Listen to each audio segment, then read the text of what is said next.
It was night again. The Waystone Inn lay in silence, and it was a silence of 3 parts.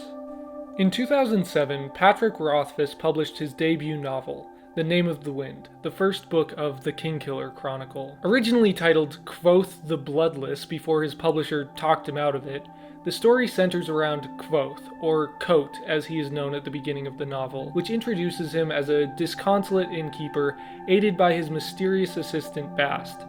However, the arrival of a stalwart chronicler leads to the reveal of Kvothe's true identity as a much-famed and reviled figure responsible for heading off a continent-spanning conflict through some undisclosed act of regicide.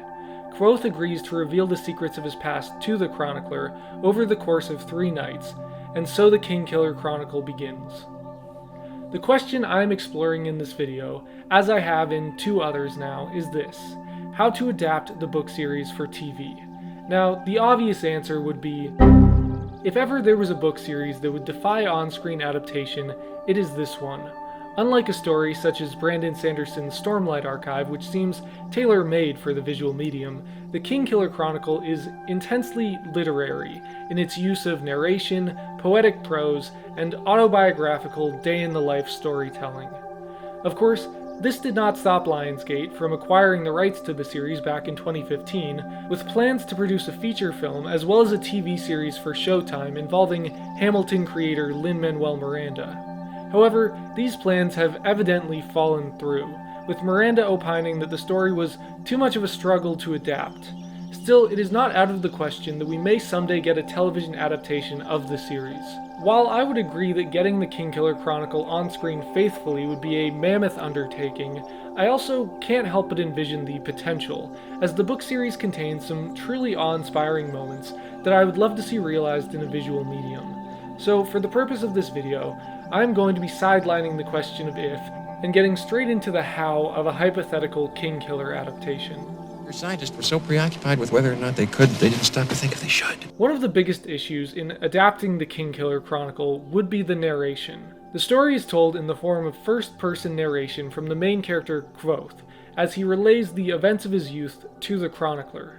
Now, I don't think I need to explain to film-literate people that having a character literally narrating over every second of screen time would be unconventional and probably insufferable. For example, it would be very difficult to invest in young Kvothe as a character if his older self's voice was constantly imposed over everything, and the series would feel more like a documentary. To fix this, I think it would be best to examine other shows that have employed narration, a recent example being AMC's Interview with the Vampire, based on Anne Rice's novels.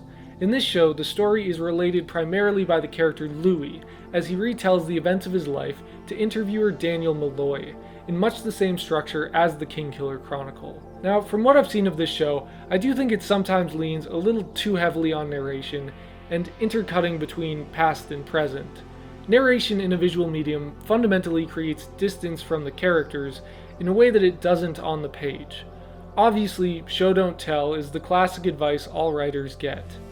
Of course, there are shows such as Malcolm in the Middle, iZombie, and Scrubs, which make use of narration in what I would consider to be a non-distracting way, sprinkling it in during transitional periods between moments of action. I think as long as the narration is not distracting from the scenes themselves, it's not a huge problem.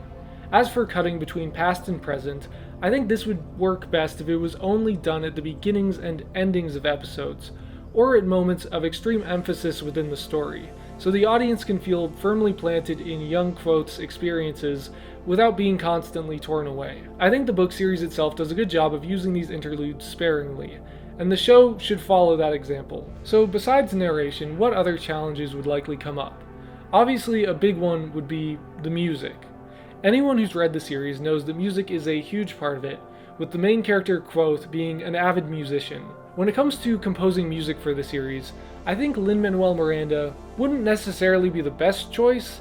While he is a skilled composer, I tend to think of him more as a lyricist. However, the songs in the Kingkiller Chronicle already have lyrics for the most part, and just need great music to accompany them. Ramin Djawadi would be an obvious pick, having composed most of the music for Game of Thrones and being a clear master of that string instrument fantasy sound. I definitely know what I'm talking about. Perhaps the best choice, though, in my opinion, would be Sonia Belasova and Giona Ostinelli, the duo that composed the music for the lute-slinging bard Jaskier in Netflix's The Witcher, including such notable earworms as Her Sweet Kiss and Toss a Coin to Your Witcher.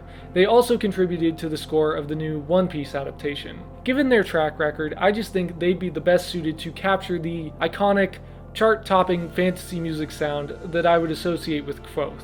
I mean, just try listening to Every Time You Leave while imagining Kvothe and Denna, and I'm sure you'll understand what I'm saying. But what about the magic system? The magic system in the Kingkiller Chronicle is unique, and might present some challenges when adapting the series. The main form of magic used in the series is known as sympathy. It relies on the practitioner creating a mental binding between two objects, then transferring properties from one object to the other, properties such as movement and heat. For example, a sympathy user could bind two sticks, and moving one would move the other, or they could put one next to a candle and transfer heat from one to the other. However, some energy is always lost, as the strength of the binding is dependent on the similarity of the objects and the skill of the sympathist. Basically, it's not as simple as shooting spells back and forth as seen in series like Harry Potter. You would need to establish some sort of unique visual language so the audience could understand which two objects were being bound together, and it could get even more complicated than that, with skilled sympathists able to maintain more than one binding at once. There's also artificing, which follows similar rules to sympathy, but relies on runic sigildry to maintain bonds between objects. The other unique form of magic is naming, which allows the user to control elemental forces like wind and fire by knowing the name of that element. Names in the series are more complicated than mere words, and require a total and innate understanding of the element. To the uninitiated, the names of objects sound incomprehensible. This effect could be achieved using sound design, like how the voice is used in Dune. Of course, one of the biggest hurdles in adapting the Kingkiller Chronicle would be structure. Patrick Rothfuss has a tendency to focus on the mundane, giving the story a more day-in-the-life feel than most epic fantasy stories that audiences are accustomed to.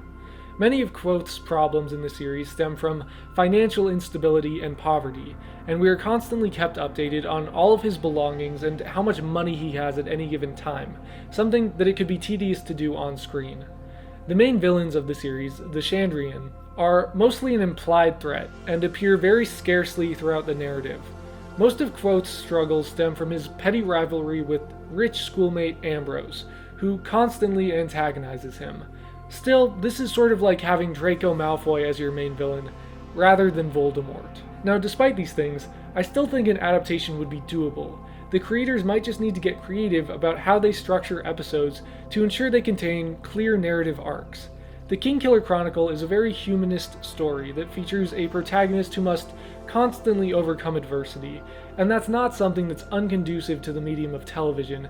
It's just that what you end up with could be a little less Breaking Bad and a little more Better Call Saul, focused on a single character's journey as they must use their intellect to solve mostly small-scale conflicts and navigate tumultuous interpersonal relationships while still reminding viewers of the ultimate stakes and the grandiosity of the protagonist's tragedy. That even small, seemingly mundane moments can shape the course of a person's life. As for casting, I don't know, I can't be bothered on this one. Let me know how you'd cast the Kingkiller Chronicle in the comments. Now, I'd be remiss if I didn't mention the most substantial problem with adapting the Kingkiller Chronicle to the small screen, which of course is that the upcoming third and final book in the series, The Doors of Stone, is never coming out.